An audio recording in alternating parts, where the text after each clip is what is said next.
আসসালামু আলাইকুম প্রিয় ভিউয়ার্স, কেমন আছেন? আশা করি সবাই ভালো আছেন। দেশ ও প্রবাস থেকে যেখান থেকে আজকের এই লাইভ ভিডিওটি দেখতেছেন, আশা করি মনোযোগ দিয়ে দেখুন, ভিডিওটি কন্টিনিউ করুন।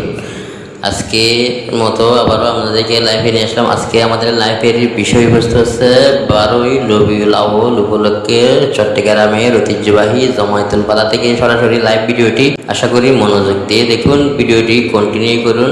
দোয়ার উদ্দেশ্যে কমেন্টে আমিন লিখুন। नबी की नात सुन ले तो जमन में ला नहीं। দর্শক, আসলে মাহে রবিউল আউয়াল মাস আইলে মুমিন মুসলমান অন্তরের মধ্যে একখান খুশি আনন্দ বিরাজমান হয়।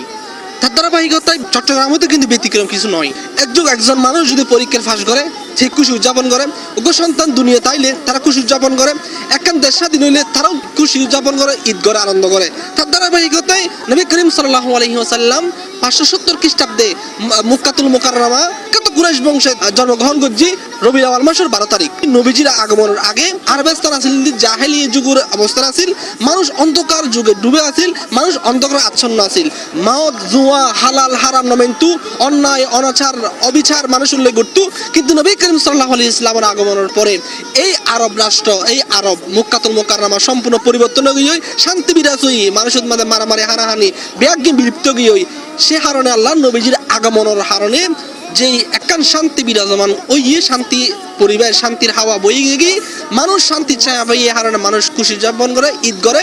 যেই নবী শুভ আগমনের হারণে মানুষ এখনো পর্যন্ত কিয়ামত পর্যন্ত খুশি উদযাপন করিব, ঈদ করিব। আজি অনরা এতক্ষণ পর্যন্ত চট্টগ্রাম জমিতুল ফলা জাতীয় মসজিদের সামনে তুল কারিয়ারমান চট্টগ্রাম।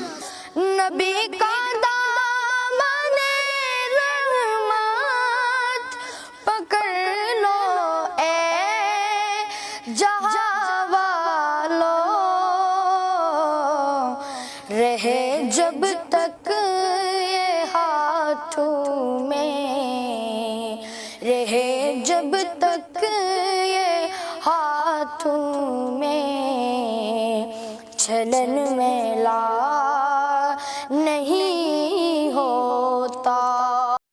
যারা সৈয়দ এম সুবহান ফেসবুক পেজে এসএমএস টিভি থেকে দেখছেন, আশা করি লাইক কমেন্ট শেয়ার দিয়ে আমাদের সাথে থাকুন। যারা ইউটিউব থেকে দেখবেন, অবশ্যই সাবস্ক্রাইব করুন আমাদের ইসলামিক মিডিয়া টিভি।